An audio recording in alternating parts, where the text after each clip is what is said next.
오늘 하나님 말씀을 함께 봅니다. 구약성경 이사야 40장 25절에서 31절까지 말씀입니다. 25절. 거룩하신 이가 이르시되 그런즉 너희가 나를 누구에게 비교하여 나를 그와 동등하게 하겠느냐 하시니라. 너희는 눈을 높이 들어 누가 이 모든 것을 창조하였나 보라.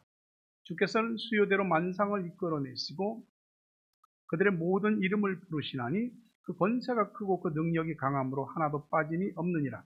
야곱아 어찌하여 네가 말하며 이스라엘아 내가 이르기를 내 길은 여호와께 숨겨졌으며 내 송사는 내 하나님에게서 벗어난다 하느냐. 너는 알지 못하였느냐 듣지 못하였느냐. 영원하신 하나님 여호와 땅끝까지 창조하신 이는 피곤하지 않으시며 곤비하지 않으시며 명철이 한이 없으시며 피곤한 자에게는 능력을 주시며 무능한 자에게는 힘을 더하시나니 소년이라도 피곤하며 곤비하며 장정이라도 넘어지며 쓰러지고 오직 여호와를 앙망하는 자는 새 힘을 얻으리니 독수리가 날개치며 올라감 같을 것이요 다른 박질하여도 곤비하지 아니하겠고 걸어가도 피곤하지 아니하리로다. 아멘. 하나님께서 여러분을 많이 사랑하시고 또 여러분에게 때를 따라 은혜를 베푸시는 줄 믿습니다. 우리가 햇살을 느끼지 못하는 순간에도 햇살은 비치고 있고 그렇듯이 하나님께서 내가 느끼지 못하는 순간에도 우리에게 은혜와 사랑을 부어주시고 있습니다. 이렇게 한 주간을 잘 은혜 가운데 계시다가 성전에 나오셨습니다. 여러분에게 오늘도 하나님의 은혜와 복이 있기를 주의 이름으로 축복합니다. 함께 인사하십시오. 시작. 사랑합니다. 축복합니다. 믿음으로 읽어봅시다. 오직 여호와 하나님을 앙망하는 자 새 힘을 얻고 독수리 날개를 달게 될 것입니다. 아멘. 한국의 그 태풍 소식 여러분도 들으셨죠? 흰남노라고 하는 이름을 가진 태풍인데 라오스 국가의 국립공원 보호구역 이름을 따서 이렇게 붙였다고 합니다. 굉장히 태풍이 커서 과거에 한국을 가장 크게 타격을 주었던 매미나 사라 같은 태풍보다도 두 개를 합치는 것보다도 훨씬 더 강력하다고 합니다. 중심 기압이 900헥토파스칼 이상이고 그 태풍의 반경이 우리나라 한반도를 뒤덮고도 남을만 합니다. 그래서 남쪽을 스치면서 동쪽 위로 올라갈 텐데 한국에 계신 여러분들의 혹시 가족들 또 여러 아는 분들 별일 없이 무사히 지나갈 수 있게 되기를 바랍니다. 오늘 이사야 40장의 이 본문 말씀은 제가 지난 3월에도 같은 본문으로 말씀을 전했던 본문입니다. 그만큼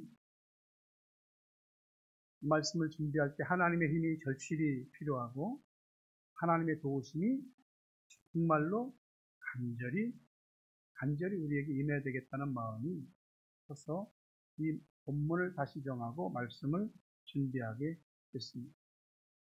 과거의 농경사회에는 삶의 라이프 스타일이 굉장히 심플했습니다.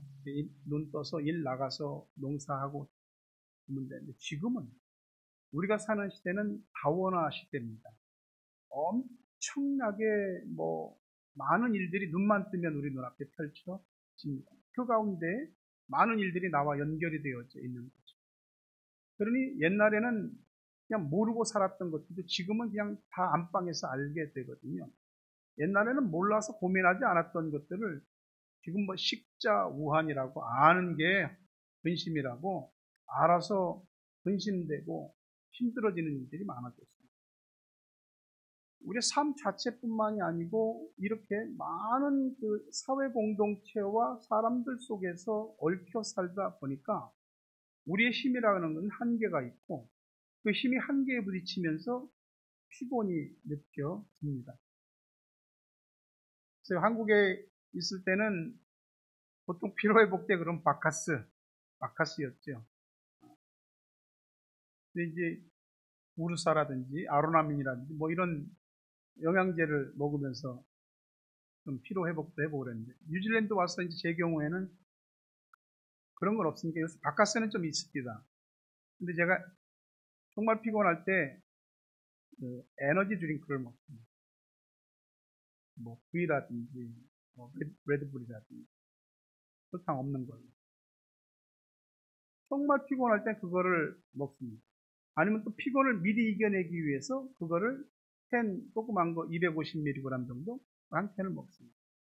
진짜 피곤할 때 그것도 아무 도움도 되지 않아요. 여러분은 어떠세요? 사람들이 피곤하다는 말을 입에 달고 살고 그게 일상입니다. 몸도 피곤하고 마음도 피곤하고 정신적으로도 피곤하고 또 영적으로도 피곤하고 삶 자체가 항상 피곤이 따라붙어 있습니다. 그런 피로나 스트레스를 풀려고 술을 마시기도 하고 기분 전환을 위해서 뭔가를 하기도 하고 여행을 떠나보기도 하고 또 뭐 음식을 조금 한번 잘 먹어보기도 하고 시간이 되면 잠도 좀 자보고 잠잘 시간도 없으면 짜투리 잠이라도 자고 혹시 몸에 기력이 너무 빠졌다 싶으면 보약이라도 지어 먹을 수 있으면 보약에도 지어 먹고 그렇습니다. 하지만 그게 한 번 먹는다고 계속해서 피곤함이 사라지는 건 아니고 또 피곤이 또 옵니다. 우리 교인들이 날마다 쌓인 피로를 끌어안고 날마다 일하고 살아가고 있습니다. 우리 교인들 대부분의 직장과 사업이 다 요식업에 종사하다 보니까 이게 남들에게는 먹는 즐거움을 줄 수 있지만 굉장히 힘든 일이거든요. 애들은 뭐 신나요. 애들도 학교 공부에 과외에 또 공부. 엄마들 부모들은 애들 교육에 양육에 또 애들 먹이고 입히고 하는 이 모든 것들에 있어서 사실 날마다 매달려 살고 있습니다. 뭐가 어떻든지 간에 인생이 돌아가야 되니까 쉬지 못하고 재충전이 되지 못하고 방전된 때처리를 계속 돌리는 거예요. 병원에나 입원해야 쉴까? 그러니까 신경이 아주 예민한 날은 날카롭습니다. 그런 날은 누가 내 앞에서 거슬리는 행동이나 또 말 한마디에도 그냥 말이 그냥 거칠게 나갑니다. 본인은 아닐지라도 상처를 주기가 일쑤고 누가 쫓아오는 것도 아닌데 맨날 쫓기는 것 같고 마음으로 생각으로 이 보이지 않는 강박관념에 압박을 받고 있습니다. 마음에 여유가 없죠. 근데 의사들도 하는 말이 피곤한 것을 풀어주지 않으면 그게 만성 피로가 되고 만성 피로는 돌연사의 원인이 된다고 말합니다. 몸이 피로하고 마음이 정신이 또 영적으로 또 삶 자체가 피곤한데 이게 풀리지 않으면 그게 우리 삶을 자꾸 무너뜨리게 됩니다. 어떠세요? 언젠가부터 자꾸 무기력함이나 피곤함이 자주 오지 않나요? 안 하면 안 되니까 일을 악물고 일하고 사는 겁니다. 근데 그게 풀리지 않으면 계속 지치면서 의욕이 상실되고 그냥 숨 쉬고 눈 뜨니까 사는 거지. 결국은 무슨 일 때문에 시험이 들기도 하고 탈진이나 신체에 빠져서 결국 자기 자신과 삶 자체가 가라앉을 때가 많습니다. 근본적으로 우리는 에덴 동산에서 하나님 앞에 죄를 범하고 난 후에 하나님에게서 떨어져 나갔습니다. 나무 본체에서 떨어져 나간 가지의 불안함. 그걸 베이스로 깔고 사는 겁니다. 무슨 일을 하는데 다 기쁘고 즐거워서 하는 게 아니고 해야 되니까, 안 하면 안 되니까. 이마에 땀을 흘려야 먹고 살 수 있으니까 하는데 일이 별로 그렇게 크게 즐거움이 없습니다. 우리는 우리 삶의 근거와 기반을 대부분 돈, 사람, 일, 또 자녀, 여기에 전부 다 집중하고 있습니다. 우리가 돈이나 사람이나 일이나 자녀나 어떤 눈앞에 현실 이런 거 아니면 별 신경 쓸 일 없거든요. 만약에 살다가 돈이나 사람이나 일이나 우리 애들이나 환경에 어떤 문제들이 생기면 그게 대번에 덜컹 마음에 브레이크가 걸립니다. 그거를 충격을 못 견디면 인생 그냥 가라앉고 무너지더라고요. 근데 우리는 하나님을 믿는 사람이잖아요. 하나님을 믿는 우리의 삶의 근거와 기반은 뭡니까? 하나님과 우리와 연결해 있습니다.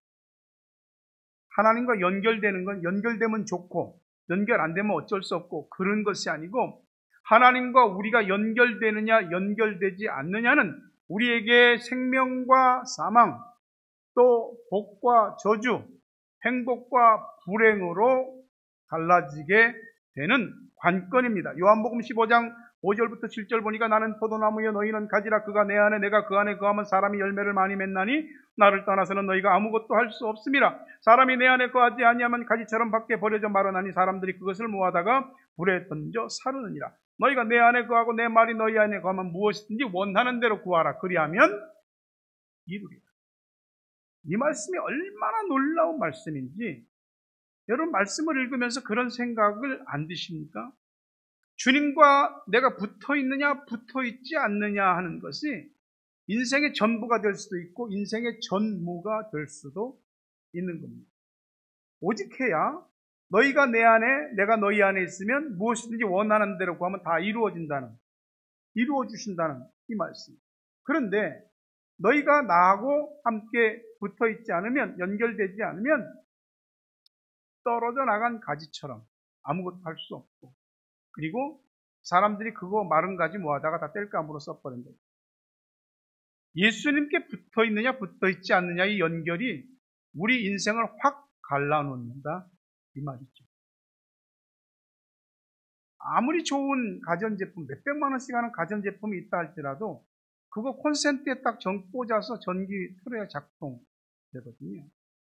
아, 이 비싼 거야. 움직이지 않으면 뭐예요? 작동 안 되면 뭐하냐? 인터넷 여러분 날마다 접속해서 살죠? 인터넷 없으면 어떻게 살까? 인터넷 접속할 때에 접속이 잘 안 된다. 또는 접속이 됐다 끊어졌다. 그거 여러분 어떻게 하십니까? 인터넷 속도가 뭐 업로딩이든 다운로드 제대로 속도가 안 나면 아유 왜 이래? 이러고 그냥 덮어버립니까? 원인을 찾을 거 아니에요. 접촉에 무슨 문제가 있는지, 속도가 왜 이런지, 아니면 아는 사람이나 누구 기사라도 불러갖고 그걸 해결하려고 하죠. 그러면 하나님과의 접속은 어떻습니까? 하나님과의 접속은 접속이 안 되는데도 불편하거나 큰 문제를 느끼지 못할 때가 있습니다. 때로는 접속이 된지 안 됐는지도 모르고 살 때가 많습니다. 믿음이 있는 사람은 하나님과의 접속에 문제가 생기면 그게 딱 빨간색이 켜집니다.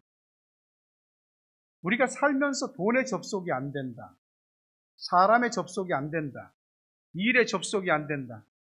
그러면 우리 삶의 네트워크가 금방 다운돼 버립니다.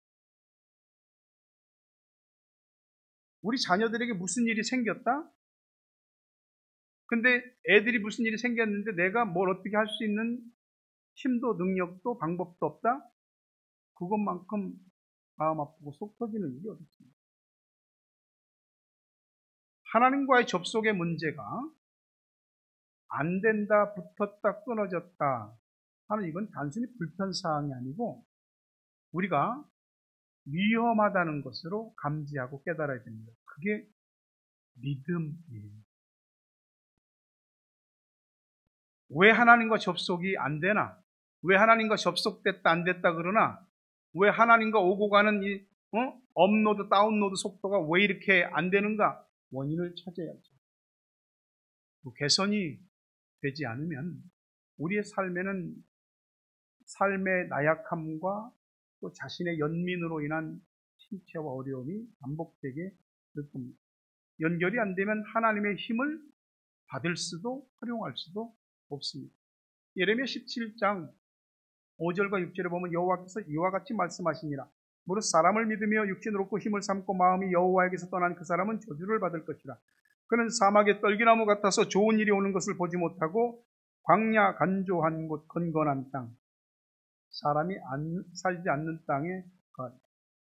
하나님과의 접속이 끊어지면 하나님의 힘이 아닌 다른 힘을 찾습니다. 하나님을 안 믿고 사람을 믿습니다. 육신의 힘을 믿고 의지합니다. 마음이 그렇게 여호와에게서 떠난 사람은 그 자체로 이미 저주받은 것과 같은 상태가 되는 겁니다. 저는 목사지만 나는 내가 하나님을 믿는 줄 알았습니다. 근데 어느 날 내가 하나님을 믿지 않는다는 것을 알았습니다. 그게 내 모습이 보인 것입니다. 어느 날 보니까 나는 나를 믿었습니다. 나의 힘을 믿었고 사람을 믿었고 어느 순간 내 안에 하나님이 없었습니다. 주님께서 어느 날 번개같이 내게 내리꽂히는 각성을 주시지 않았다면 저는 그 상태가 더 오래 갔을지도 모를 겁니다. 하나님이 한 줄기 빛과 같이 제 마음속에 성광이 터지고 그리고 내 안에 하나님이 없었음을 고백하고 하나님 앞에 참여했습니다. 예레미야 17장 7절과 8절을 보면 그러나 물은 여호와를 의지하며 여호와를 의뢰하는 그 사람은 복을 받을 것이다. 이는 물가에 심어진 나무가 그 뿌리를 강변에 뻗치고 더위와 올지라도 두려워하지 아니하며 잎이 청청하며 가무는 해에도 걱정이 없고 결실이 그치지 아니함 같습니다. 누구나 하나님과의 연결이 끊어지면 자기 연민과 자기 원망, 사람 원망, 누구 탓 그 속에 갇히게 됩니다. 그때 터져나오는 소리가 내 고통은 아무도 몰라. 하나님도 모른다니까. 내 이 억울함을 어떤 사람도 하나님도 풀어주지 못해.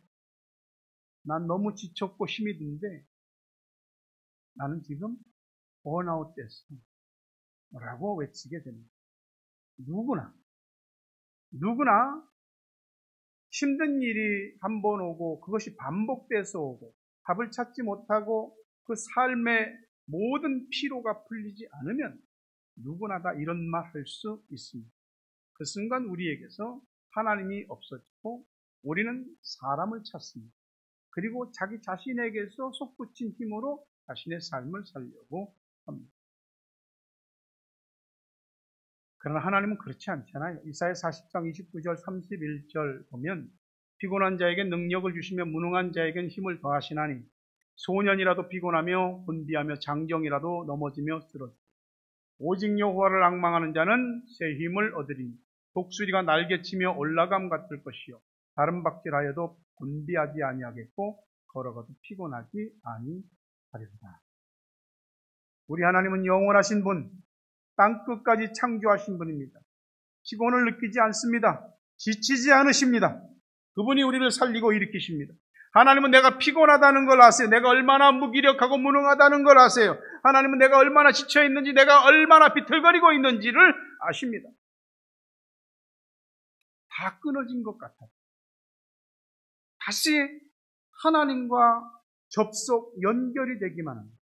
다 타버리고 잿더미가 된 그 속에서도 다시 하나님이 불씨를 일으키시고 우리를 살리시고 다시 꿈을 주시고 그 꿈을 향해서 나가게 하시고 꿈을 이루게 하시는 줄로 믿습니다. 여호와를 소망하십시오. 앙망하시라. 오직 여호와를. 그분이 새 힘을 주실 것이고 독수리 날개를 달아 주십니다. 자식이 부모를 안다고 하는데 아는 것 같아도 자식이 부모 모르는 것처럼 우리가 하나님을 믿는다 안다고 해도 사실 하나님을 몰라도 너무 모르는 게 많은 거죠. 그래서 하나님이 자기 자신에 대해서 직접 말씀하십니다. 풀은 마르고 꽃은 시든 그러나 하나님의 말씀은 영원히 선다. 그러면서 하시는 말씀이 누가 바닷물을 손바닥으로 떠서 헤아려 보았으며 누가 뼘으로 하늘을 재봤느냐? 누가 온 땅의 티끌을 대박으로 대어보고 누가 산과 언덕들을 저울로 달아봤냐? 누가 여호와의 영을 기도했고 누가 하나님의 조언자가 돼서 하나님을 가르칠 수 있냐? 누가 하나님과 더불어 의논하며 누가 하나님을 교훈하며 누가 하나님에게 정의의 길을 가르치며 지식을 가르치며 처세술을 가르치겠느냐? 나에게 세상 나라는 고작해야 구레박통 속의 한 방울 물과 같으며 저울 위에 티끌과 같다. 섬들도 하나님이 먼지처럼 가볍게 들어올리십니다. 레바논의 울창한 삼림도 땔감으로 부족하고 그 많은 짐승들도 번제로 부족하고 모든 민족이 나에게는 아무것도 아니며 사람은 없는 것과 똑같다. 그런 나를 누구와 똑같다고 하겠느냐? 하나님을 무슨 형상에 비길 수 있겠냐? 너는 알지 못했냐? 듣지 못했냐? 태초부터 전해 들은 게 없냐? 땅의 기초가 창조될 때 어떻게 창조됐는지 알지 못하느냐? 나는 하늘에 앉아서 땅을 내려다보는데 내 보기에 사람은 메뚜기에 불과할 뿐이다.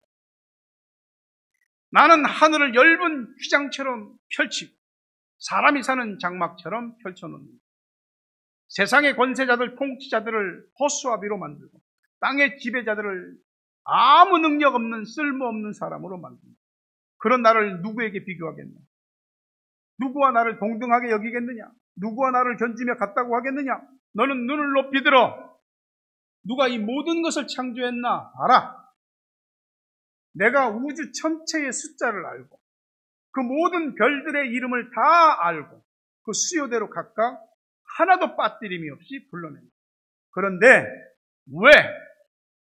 왜 주님께서 내 사정을 모르고 내 억울함을 풀어주지 않는다고 원망하고 억울함을 불평하고 토로하고 있느냐? 나는 영원하며 나는 땅끝까지 창조한 너희의 여호와다. 그가 알지 못했냐? 듣지 못했냐? 나는 피곤을 느끼지 않고 지칠 줄 모르고 지혜가 무궁하다.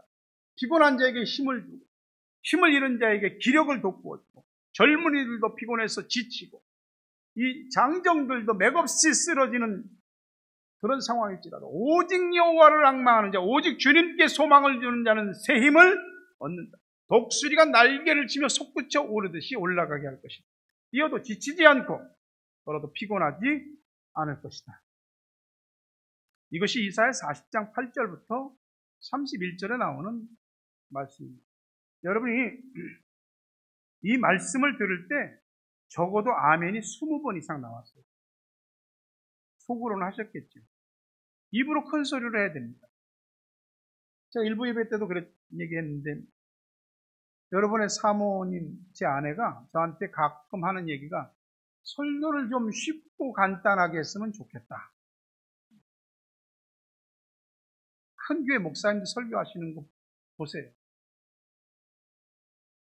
나도 같은 마음입니다. 근데 그게 오해하지 마십시오.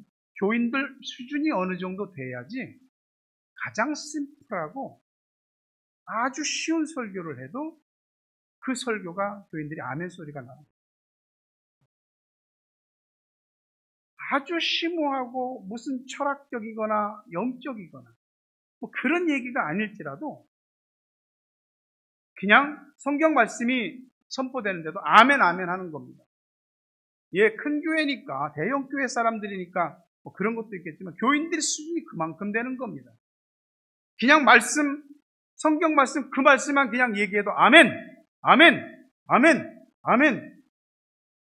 제가 늘 얘기하잖아요. 설교를 여러분들이 들을 때 그냥 듣지 말고 아멘을 최소한 10번 이상만 해봐라. 완전히 설교가 달라지게 됩니다. 눈앞에 아무리 좋은 것이 있어도 그걸 손에 집어들고 내 입에 놓고 삼켜야지 내게 유용한 것 아니겠어요? 말씀도 그런 거예요. 아멘으로 꿀떡 삼켜야지. 하나님의 말씀은 단 한마디만 제대로 들어도 벌떡 일어나고 살아날 수 있는 거예요. 조금 효과가.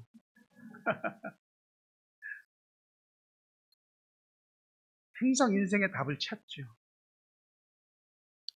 답을 알아도 답대로 못할 때도 있지만 답을 못 찾을 때도 많아요. 우리의 시작, 우리 과정, 모든 끝이 전부 하나님이에요. 주방 설거지하는 개수대에 물이 막혔다 칩시다. 물이 막혔는데 계속 물을 부으면 물이 역류에 올라오잖아요. 그 문제 아닙니까? 그렇게 보이는 건 딱 문제로 생각하거든요. 그래서 뭐 어떻게든지 고치려고 하죠. 그러니까 하나님과의 관계가 막혔는데도 계속해서 인생의 물을 틀어놓습니다. 그러면 그 더러운 물이 계속 역류에 올라온다. 오직 하나님을 앙망하는데 걸리적거리는 걸림돌이 뭔지 그거 스스로 찾으시고 제거하셔야 됩니다. 내가 오직 하나님을 앙망하는데 그렇게 되지 못하도록 하는 우리 마음의 쓴 뿌리를 뽑아내셔야 됩니다. 그래야 우리 인생 위에 하늘 문이 열리고 말씀의 문이 열리고 은혜의 문이 열리고 인생의 문들도 열리게 되는 겁니다. 시편 42편 1절에 하나님이여 사슴이 시냇물을 찾기에 갈급함과 같이 내 영혼이 주를 찾기에 갈급합니다. 초식동물들은 예민합니다. 풀을 먹으면서도 주변을 항상 경계하고요. 특히 목이 마르면 물가로 올 거 아니에요. 근데 이 육식동물들이 그 습성을 알고 있는 거예요. 그래서 물가에 이렇게 숨어 있습니다. 지들도 와서 물을 먹지만 숨어 있어요.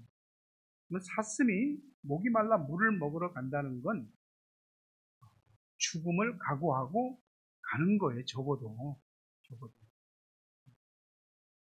왜 물을 먹으러 가느냐? 살기 위해서. 물을 마시지 않으면 죽습니다. 우리가 하나님 말씀대로 하면 믿음대로 하면 죽을 수도 있는데 목마른 사슴처럼 오직 여호와를 앙망하는 그 마음 믿음으로 하나님을 찾는 거예요. 그래서 하나님의 샘물에서 목을 축이려고 하나님을 가까이 가려고 하는 그게 믿음입니다. 하나님은 내 연약함, 부족함, 내 못남, 약점, 내 못된 성질, 내 안에 있는 악한 성질, 변덕스러움, 또 삶에서 내가 얼마나 지치고 탈진 직전에 있는지 그런 것까지도 다 아십니다. 다 아세요. 내가 나한테 실망하고 내가 나를 포기하고자 하는 그 순간에도 하나님은 나에 대해서 실망하지 않습니다. 나를 포기하지 않습니다. 그분은 영원하신 분이에요. 땅끝까지 창조하신 분이 오직 여호와를 앙망하는 자에게 언제든지 새 힘을 주시는 분입니다. 능력을 주시는 분입니다. 독수리 날개를 달고 하늘로 비상할 수 있게 해주시는 분입니다. 몸과 마음의 피로, 정신적인 피로, 스트레스, 삶 자체의 피곤함과 공허함, 영적 피곤함과 탈진, 심체는 우리에게 반복적으로 옵니다. 그것들을 이기고 일어설 수 있는 힘이 우리가 오직 여호와를 앙망할 때에 그분에게서 오는 겁니다. 그분이 독수리 날개를 달아주셔야 우리는 우리의 모든 피곤함과 심체와 탈진을 이겨낼 수 있습니다. 말씀을 맺으려 합니다. 그 하나님을 만나야 됩니다. 만나야 됩니다. 반드시 만나시기를 바랍니다. 그래야 만나서 새 힘을 얻을 수 있습니다. 하나님을 앙망하는데 걸림돌 되는 쓴뿌리는 뽑아내고 걸림돌은 제거해 버리시고 만약 우리의 믿음과 신앙이 안일함과 타성에 젖은 매너리즘에 빠져 있다면 영적 분사를 깎아내고 오늘 하나님의 독수리 날개를 달고 창공을 향하여 힘있게 솟아오르고 비상하는 여러분 되시기를 하나님 때문에 다시 불씨가 붙고 살아나게 되기를 주의 이름으로 축복합니다.